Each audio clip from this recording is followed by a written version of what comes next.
क्या बात है, वाह।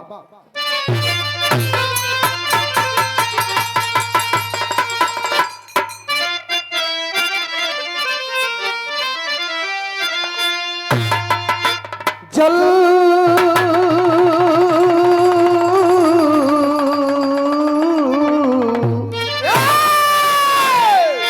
जल रही जिंदगी स्वाद के आँच पी,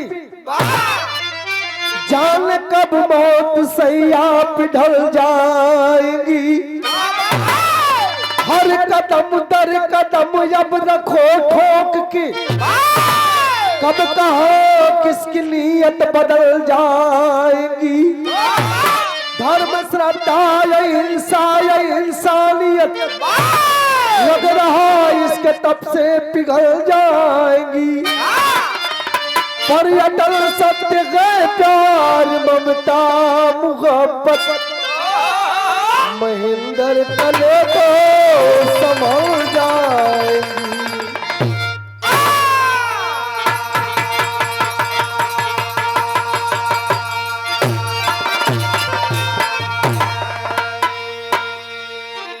बिरहा सुनने वाले बुजुर्ग बाबूजी, सम्मानित जनता जनार्दन, माई बहन, ये दुनिया में जमाने में कब के करे प्रति कौने मोड़ पर नियत बिगड़ जाए कुछ कहल ना जा सके। चल रही जिंदगी स्वार्थ के आँच पे, जान कब मौत सही आप ढल जाएगी। हर कदम दर कदम अब रखो ठोक के, तब कहाँ किसकी नीयत बदल जाएगी। धर्म श्रद्धा हिंसा इंसानियत लग रहा इसके तब से पिघल जाएगी। पर अटल सत्य है प्यार ममता मुहब्बत, महेंद्र तले तो संभल जाएगी। ये दुनिया में के आपन के बेगाना हो, हमके आपके समझे में आज के दौर में बड़ा देर लगी। एक दिन से कहानी के स्टार्टिंग में एक लाइन गीत बा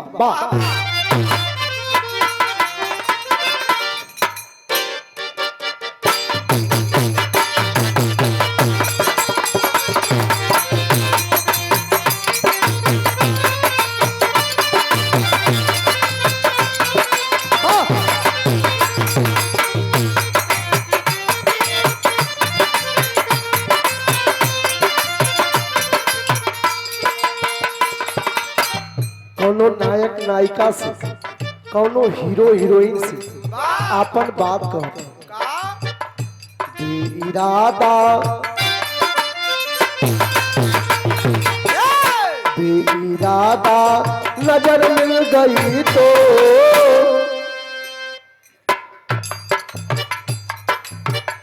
बेइरादा नजर मिल गई तो, मुझसे मेरा ओ मांग बैठे।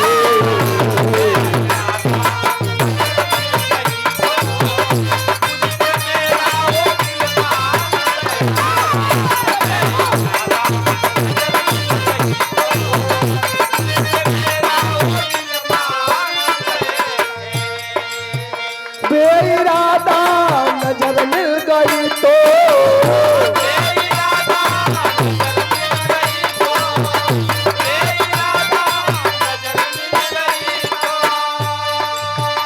मुझसे मेरा वो दिल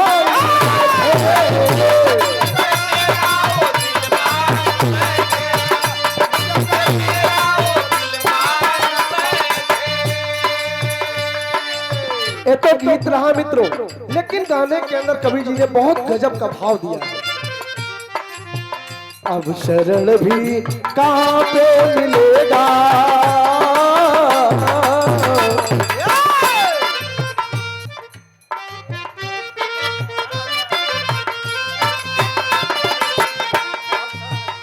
अब शरण भी कहाँ पे मिलेगा।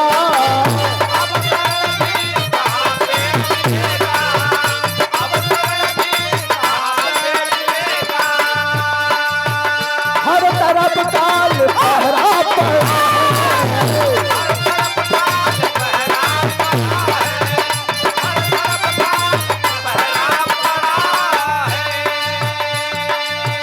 जो जन्म दे रहा जिंदगी को,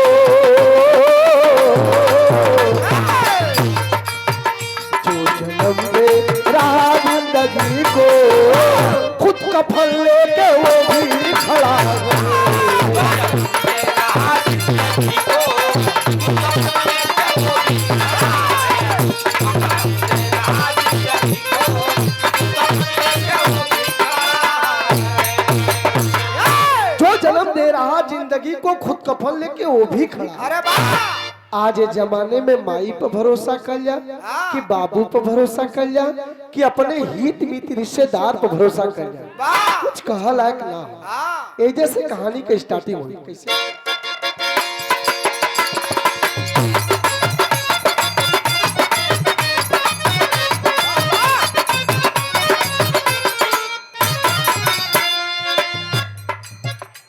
घटना ऐसी यारों की बात ना कही जा, फिर भी सुनाता सुनिए पर थाम लो ले जा।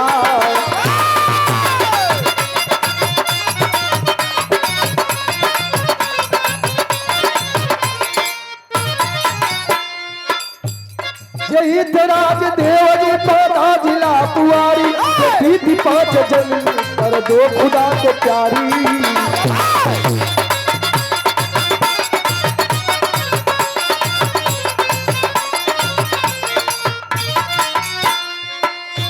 सोना मसालू सरिता सेवा करे पूरा, एक लाल खातिर बगिया फिर भी लगे अधूरा।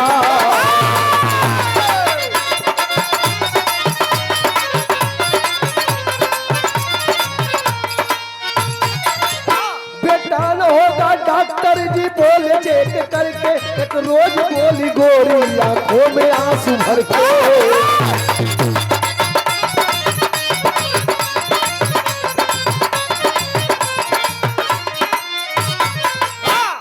ए भैया बात की समझना, बांदा जिला के अंतर्गत पुआरी एक छोट सा गांव हो, जहां के राजदेव सिंह इंजीनियर साहब हो, जेकरे 5 बिटिया रही। जेकरे 5 बिटिया रही, दुर्भाग्य से 2 बिटिया स्वर्गवासी हो गई। 3 बिटिया है, सरोज, सालू, सरिता। सरिता धीरे धीरे धीरे धीरे 10 साल का भइल बा।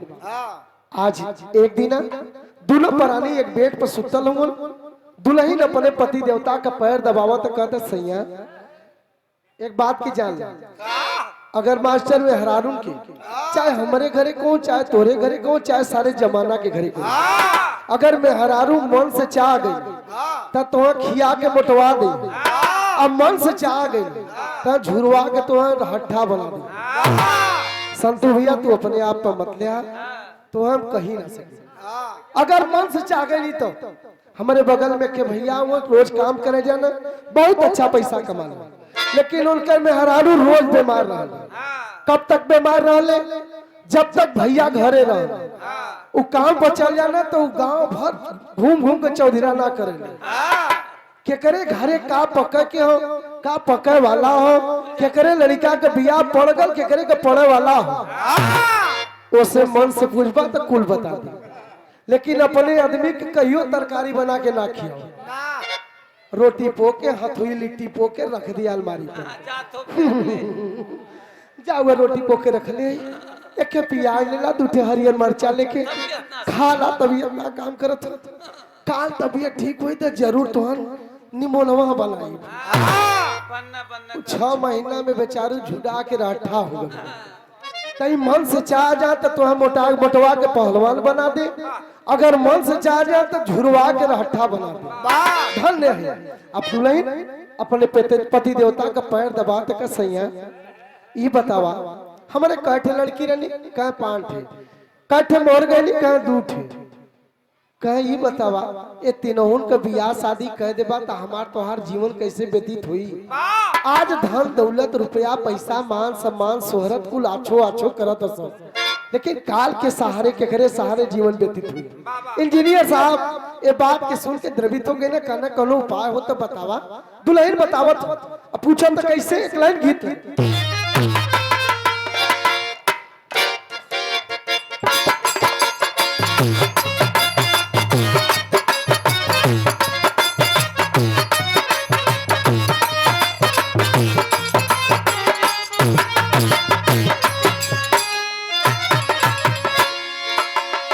कोनो मेहरारू के गांव में कोनो मेहरारू का मरद धोखा दिले रहे। अब मेहरारू कहत नहीं नवेली आई ला, हाथ जोड़ के कहत सुना अब भाई गांव में ताजा घटना घटल, हम कुछो खा के जीवन व्यतीत कर, लेकिन तू कमाए मत जा। कहत का अरे जाय नहीं देव रजऊ जाय नहीं देव सैया कर के लोकरिया तू बेहरिया कौलो राख लेगा चिंटुआ के पापा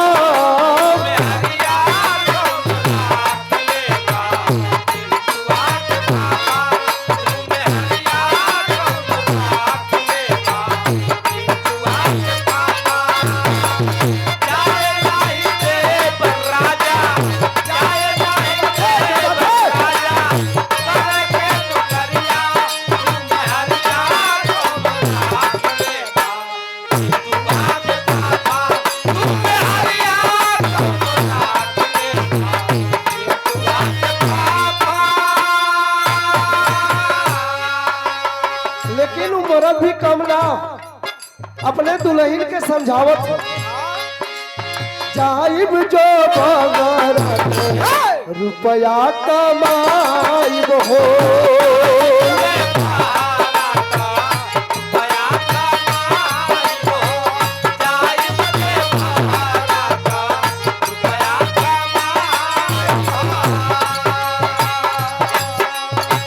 तोहरा के रानी तोहरा के धन कहना लिया हो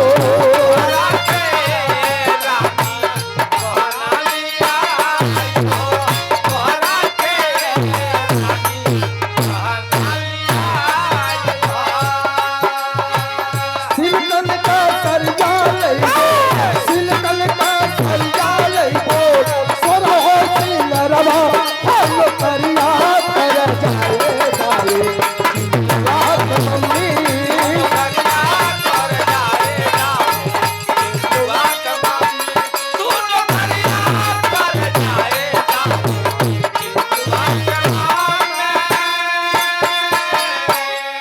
लेकिन वो दुल्हन अपने पति देवता इंजीनियर साहब के समझावत हो आंख में आंसू लेके समझावत का समझावत हो Rudra sound service and Aditya जयमाल स्टेट गोसाई बाजार के गोसाई की बाजार आजमगढ़ के ऐतिहासिक धरती से अनमोल 101 रुपए का आशीर्वाद दिए बड़े भैया का दुकान यूं ही सजी रहे यूं ही बजता रहे बहुत जानदार तोहार बाजा बजत भाई एके बदे हमें कोनो बात कहले हुई तो क्षमा करा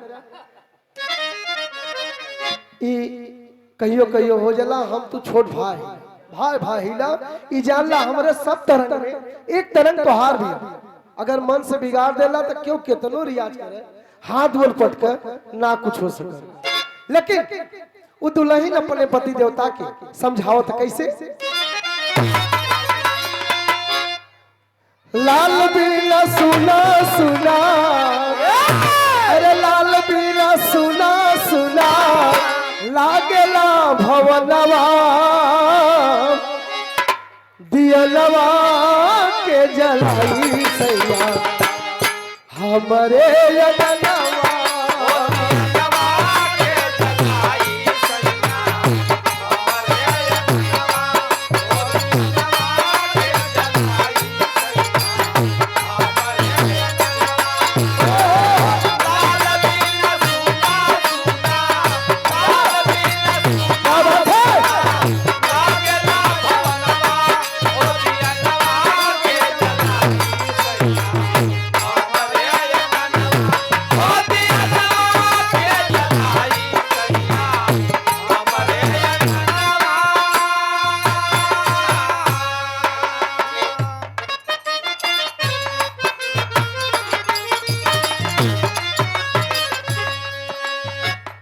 दुल्हन समझाओ तो अपने पति देवता के कहला का साबु केहू नया पाना हो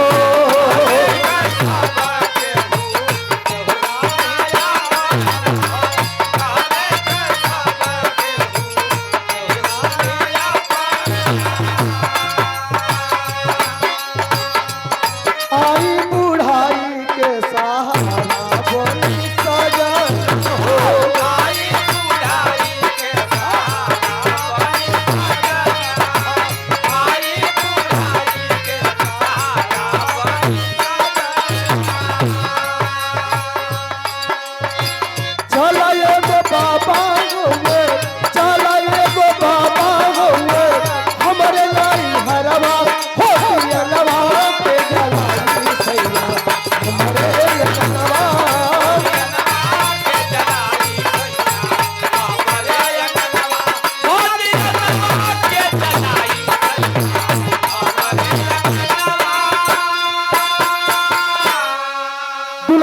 पति देवता के समझाओ लगल है सही है। आखिर बतावा धीरे धीरे तीनों बिटिया सयान हुई है, बियाह शादी हुई, अपने अपने ससुराल चली हमारे तोरे बुढ़ाई के सहारा के बनी। इंजीनियर साहब कहना बात सही हो, लेकिन कोनो उपाय हो तो बतावा। का हमार माई कहिया से सनेज भेजवावत हो कि पाहुन के लिए आके आवा बगल के गांव में के बाबा बड़ा जागता हो, देखिए हमारे कोख में लड़का का पैदाई जरूर। अच्छा ऐसा बात अच्छी चला। इंजीनियर साहब अपने दुल्हन के लिए आके चल जाना। जब बाबा के दरबार में पहुंचे ना, बाबा ऐसे लोग बैठल हुआ, बाबा देखना तो कहना रे बिटिया तोरे कोख में बहुत सुंदर लड़का का पैदाइश हो। दुल्हन टटोला लगा अरे बाबा बाबा कहाँ की तोके न दिखाई पगली। कहा अच्छा ये हम अपने दिव्य दृष्टि से देखते हैं, माई काली के आशीर्वाद से तोरे कोख में बहुत सुंदर लड़का का पैदाइश। अच्छा आज भैया हो, आज बाबा कहत हो कैसे एक लाइन गीत लगा।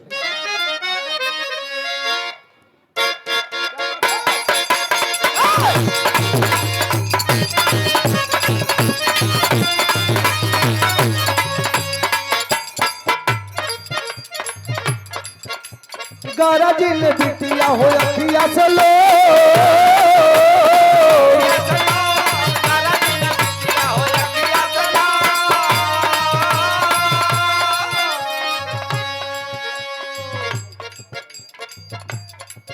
ये हमारे भाई देवालाल यादव जी बिरहा जगत के स्टार रहे, सुपर स्टार, सुंदर पुष्पहार और 501 रुपए का पुरस्कार दिए भाई को शुभ आशीर्वाद।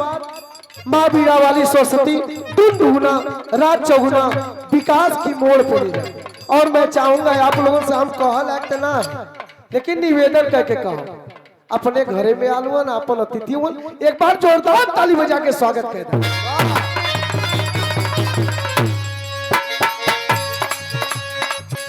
कि गारा दिन बिटिया हो अखिया से लो,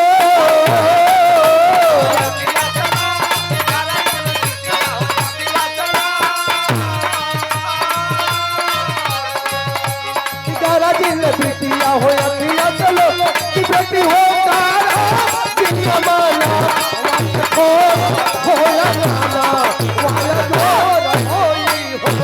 बेटी हो तारा दुनिया माना होया गाना वाला जोर होई। अरे बेटी हो तारा दुनिया माना होया गाना वाला जोर होई हो। बाबा कहो तुम खिल जाए फूल रही बगिया लठाली,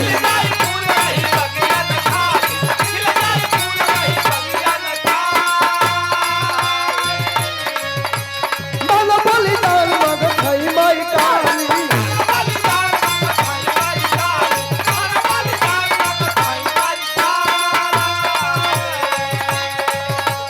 वो रहे सुनला कुआरा किशोर,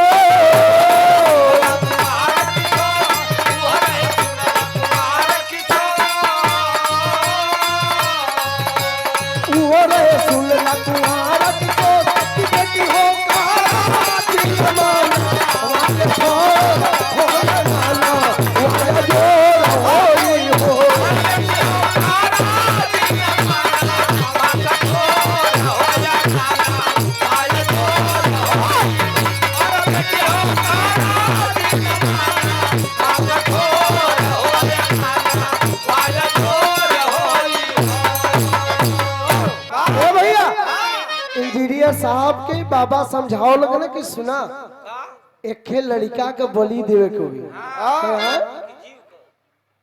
कहा वो कुआर रहे चाहिए। कहा बुरा भला मेरा रू बुझा दे।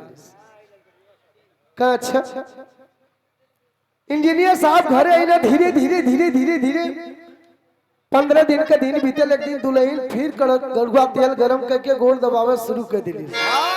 मिशन गोड़ मिशन चालू कर सुना ये भुला गईला का बाबा वाली बतिया भुला गईला। यह तोहार आदत ठीक ना हो।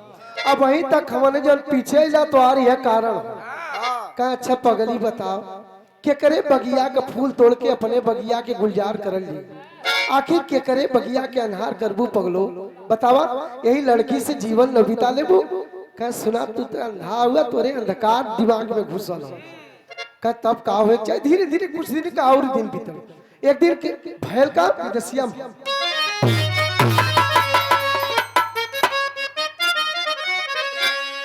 एक दिन रतिया में अल जा बुझई साब लगल बताब दूल हिन सियो जनवा दुई बेटी मर गई एठे और मरल ज्यादा कौनो के कई दीगल जात बोली दनवा सोचे सालू बिटिया की केहू ना हमारे बाट दूसरे दिन बाबा आई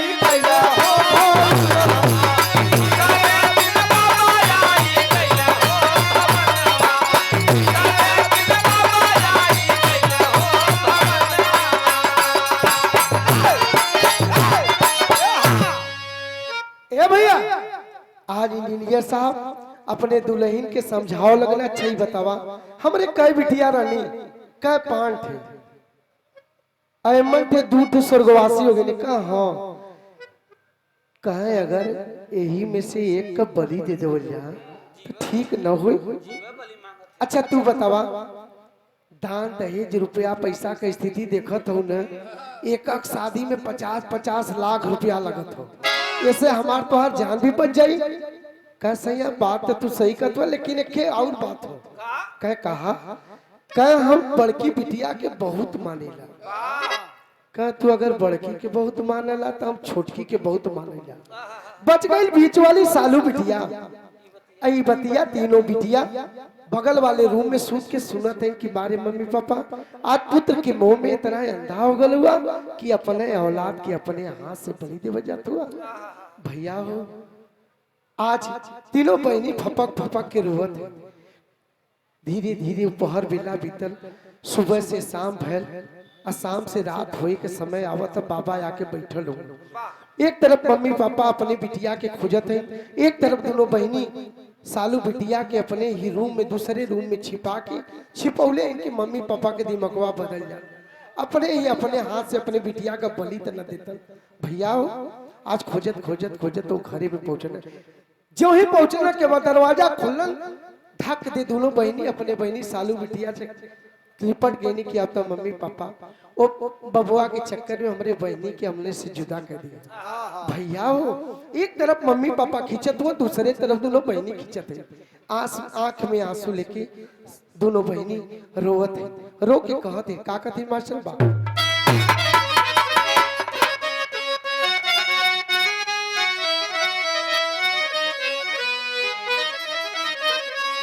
सालू बिटिया दोनों बहनी अपने मम्मी पापा की तरफ ताक के आंख में आंसू लेके एक बात कहती का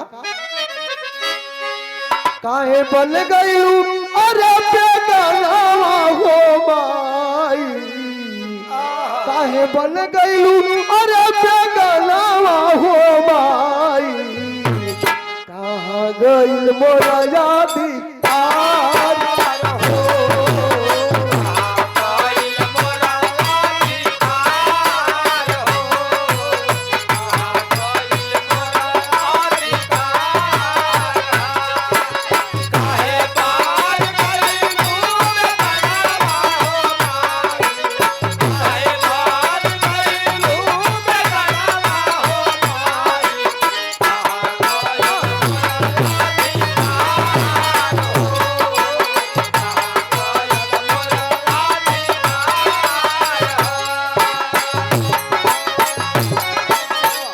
हमनी पे सदा लूली सनवाए माई भूल गईलू ममता दुलार हो। दोनों बहनी अपने मतारी की तरफ ताक के एक बात कहते हैं, भाई मात मतारी की तरफ बहनी की तरफ ताक के उस सालू बिटिया कहत बका मिली है बीरनवा नगारा बहनी असिया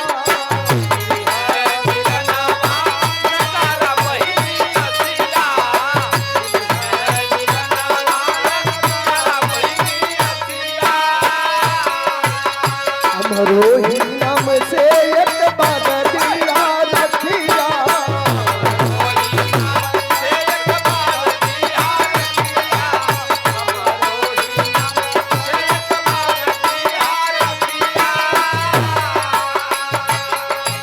पूछी है जो हमके बीरनवाए बहिनी पूछी है जो हमके बीरनवाए बहिनी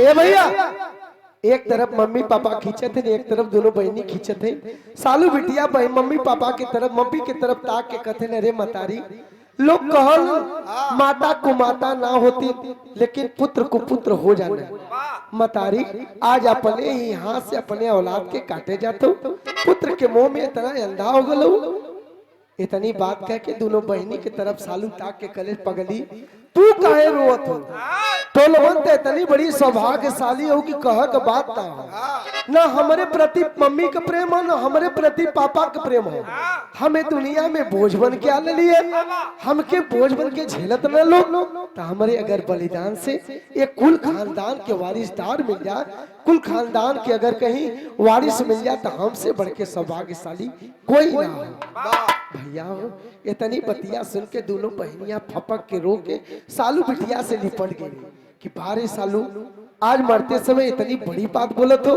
तो भाव लगल कैसे चलो रे डोली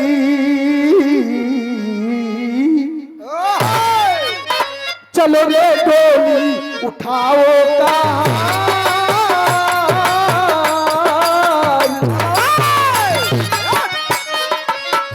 चलो रे डोली उठाओ तार पिया मिलन की रुपया चलो रे डोली उठाओ तार पिया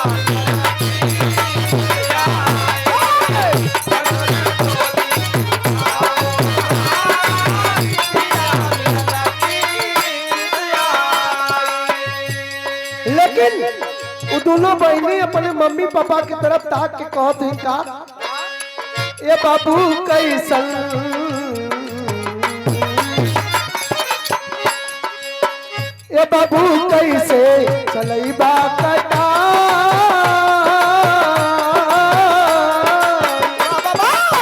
ए बाबू कैसे चलैबा कटार काला कर दियो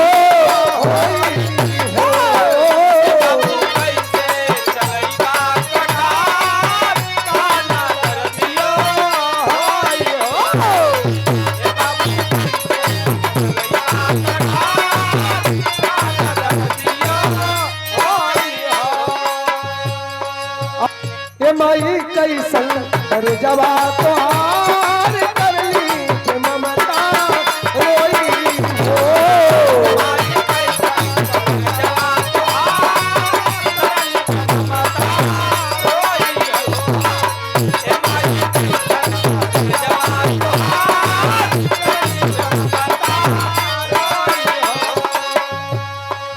दोनों बहनी अपने मम्मी पापा की तरफ ताक के धिकारत है वो समय का भाव लग तेरी के अंदर भाव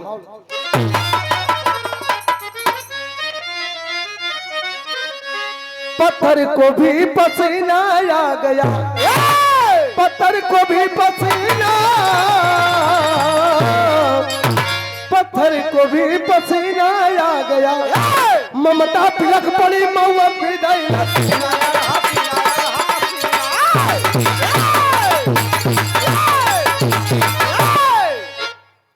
पत्थर को भी पसीना आ गया। ममता बिलक बड़ी मऊत भी धैल सीना, पत्थर को भी पसीना आ गया। आज धीरे धीरे उपहर बेला आ गई। आज बाबा सालू बिटिया के बलि देवे के तैयारी करत हो। उस समय का भाव गल कैसे?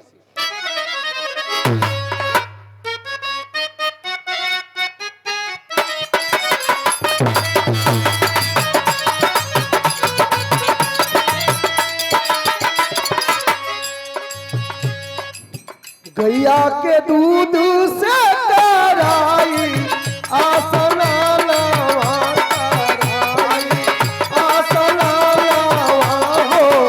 नया वस्त्र दिगली पाई राई हो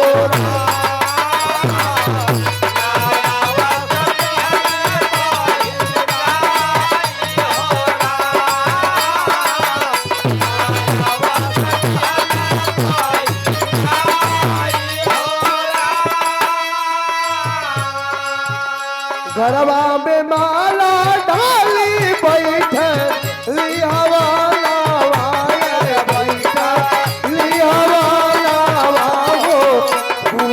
लागल जय जयकार माई हो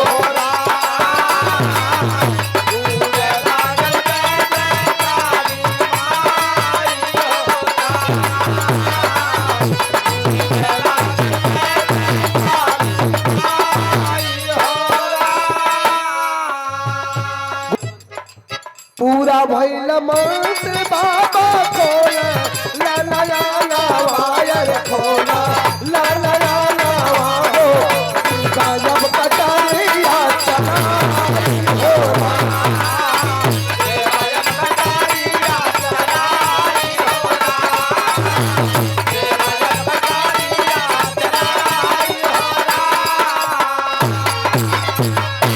आदरणीय बड़े भैया नया वस्त्र गाय के दूध से नहवा के नया वस्त्र धारण करा के रोरी चंदन लगा के गले में हार गजरा डाल के सालू बिटिया के हवन कुंड पर बैठा दे। अब आवाज देते हैं इंजीनियर, बाबा इंजीनियर को आवाज देते हैं इंजीनियर, अगर शुभ मुहूर्त निकल जाएगा तो तुम्हारे बलि देने का भी कोई मतलब नहीं रहेगा। आज इंजीनियर साहब का बढ़ता हुआ कदम गलासा लेकर तैयार हो जाता है। उस समय का भाव है पहपट के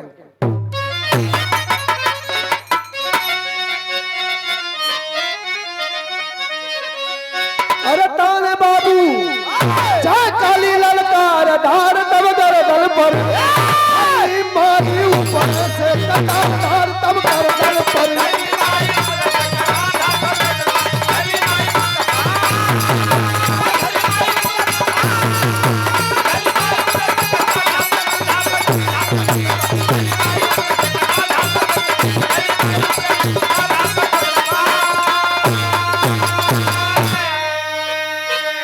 अब वही बर्दाश्त सैया अरे अपना साल हम कोई ना जग में तो खाली होली माई हो मारी ताना दुनिया परियार धार तब गर्दन पर हमसे बढ़ के कोई ना होई गद्दार धार तब गर्दन पर। ए भैया आज इंजीनियर साहब का बढ़ता हुआ कदम आगे बढ़ता है, तब तक मतारी के कौनो कोने में ममता छिपल रहा। दौड़ के ना सैया ना सैया ना सैया दुनिया के लोगों के मतारी बाप के ऊपर से भरोसा उड़ जाए। सैया हमके औलाद न चाहिए, हमके लड़का न चाहिए, यही बिटिया से अपन हम जीवन व्यतीत कर लिए। और सबसे बड़ी बात हो माई बहन लोगन बैठल है जौने दिन नैहर से अगर मतारी का साया उठ गए, भैया है बहन है भौजी है सब लोग हो, लेकिन केहू ना नीक लगल सुन सुन लगल मतारी बिना। धन्य मतारी है बारे मतारी हम वही चाहे सारे जमाना हो। मतारी का गजब का कृति हो, मतारी की भूमिका ही अद्भुत हो। धरती पर सारे लोगों का किरदार अलग हो, लेकिन मतारी का किरदार अलग हो। ये भैया कभी कोनो जोड़ ना हो। भाई बनारस में तो बहुत माइक देख ली, लेकिन आजमगढ़ में तो हार कोनो जोड़ ना हो। अब यार क्यों भेटाई जो क्यों कही हम तम तुहार पता जरूर दे, बाद नाराज मत हो, है ना बिटिया। आज बेटी कहाँ नहीं है, दुनिया का सबसे छोटा पद गांव का ग्राम पंचायत सदस्य और दुनिया का सबसे बड़ा पद राष्ट्रपति पद, क्योंकि बेटियां नहीं। अगर बेटी न होती तो हम और आप न होते, हम और आप न होते तो ये जमाना न होता, ये जमाना न होता तो ये महफिल न होती, और ये महफिल न होती तो आज ये श्रृंगार न होता।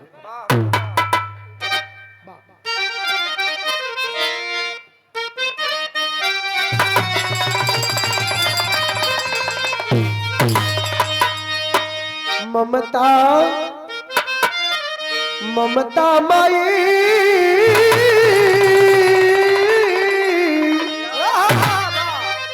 ममता माई कलोनी बिकली रुपया से। हमें लड़का न चाहिए, हमें तीनों बिटिया से अपन जीवन व्यतीत कर ले। भैया हो, आज बाबा जेल के अंदर हो, गांव का लोग जुटल बाबा के गिरफ्तार करो ना, बाबा गई ना जेल। ओकरे बाद में कुछ दिन बीतल, कुछ दिन का अंतराल भल, एक दिन अकस्मात धीरे धीरे धीरे 3-4 साल के बाद अकस्मात एक चमत्कार भल।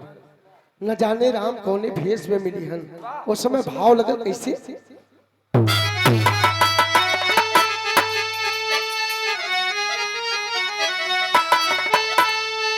और जानना कोई की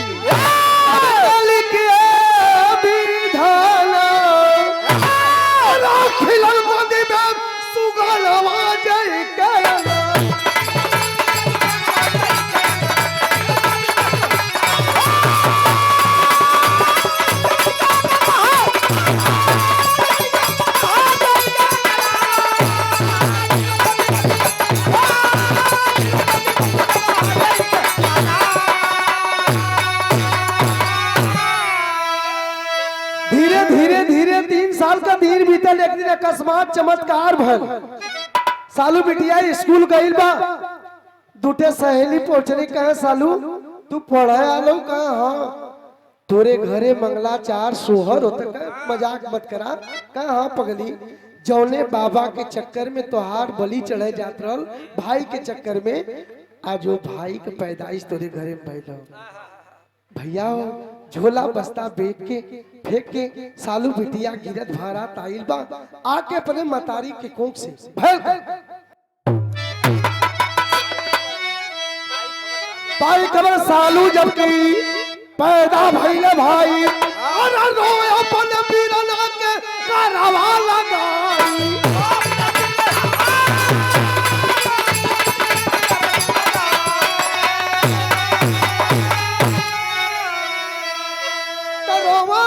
बाबू अरे धार धार बरसे खिलल गोदी में सुगल आवाज के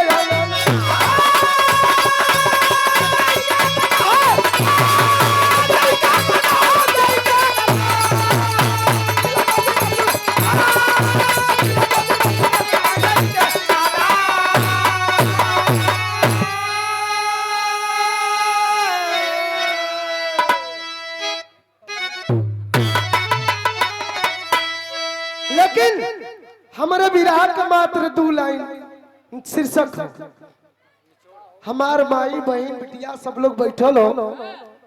नीतूराज जी आदमी मेहरारू के पैसा दे दे, लेकिन मेहरारू आदमी के पैसा ना देवल चाहते, पता न काहे कहीं सन होला, जबकि बेचारो नाव ना लेनी है। हम 5-7 बार नाव ले लिए, दिखाई महानता होला। लेकिन कोनो बात नहीं, हमारी बहन लोगन के चरणों में कोटि कोटि प्रणाम करम। लेकिन हमारे के बात जरूर ध्यान दे लोगन, ये बात आप लोगों के अच्छा जरूर लगी, अच्छा लगी तो आप लोगों दिल में बसाया। क्या बात है, तब बेटी घर का लक्ष्मी, हमारे 2 लड़की 1 लड़की। लड़का बहन तो हमार दादी घूम के लड्डू बटने, लड़की बहन तो हमार दादी हमें घुरके लगे, करे पगला लगे, घरों को उर्दी झगड़ा में डालत होते हुए। आज तोर बच्ची तोर दिन खराब हो गए, हम के का बोले कुछ हो गल का, कह तोरे घरे लड़की आ गई, अरे हम के पगला ही का। अहो भाग्य 4 जने का हाथ धोवे का मौका मिलकर नहीं रे तक ऊपर से बोला तू नीचे से तो के बहुत तकलीफ हुई मतलब कि इतनी बार कह दिलस कि हमसे पहले वो रोवल हमका तो खा कर रोवत है बट जब को ओकर बियाह शादी कर तबले तो रहबे न करबी तो का करे फिर बियाह तो बेटी घर का लक्ष्मी जाने के हुए साया अरे भैया बाप दूसरों के समझाया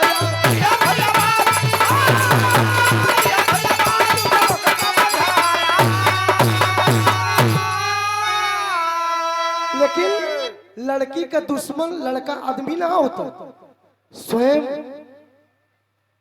लड़की होनी मतारी होनी बड़की माई होनी चाची होनी काकी होनी इतना ज्यादा बार ओके पेश गलियन ओके पैर गलियन कि ओकर द्रवित हो जाए दिमकवे पंचो एक बात हमार अंतिम लाभ बात हमार हो एक बात ध्यान दे हाल के कहला कि बाप के तकलीफ ना होत कि बाप रोवत ना दुनिया के सबसे ज्यादा आंसू बाप गिरावन कौने समय जौने समय बिटिया के डोली में बैठावन केहू देख ना पावन बाप गमछा से मुंह बांध के फफक के रोवन आज हमारे वो बिटिया जाता जो दुआरे होता फफक के लोटा का पानी तलई के दौड़त रहे हमके पूछत रहे पानी दाना के लिए आज वो बिटिया का विदाई हो बेटवा तो अद्भुत हुआ कौनो जोड़े ना हो तो बेटी घर का लक्ष्मी जाने के हुए साया और भैया बात दूसरों से समझाया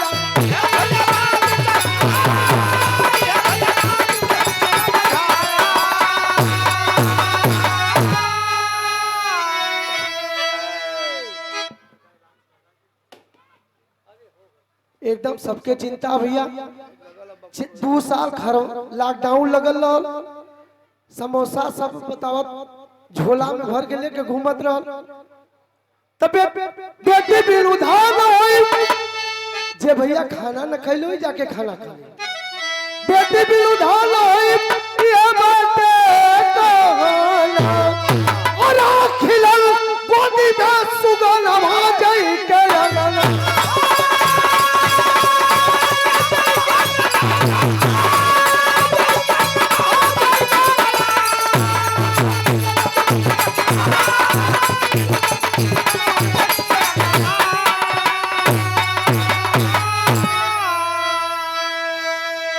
गुरु बिहारी गुरमन गहेश्वर के धाम कविता लिखते कब बेचन यादव संग मितवा सीताराम पत्थर को भी पसीना आ गया दिनेश कभी महेंद्र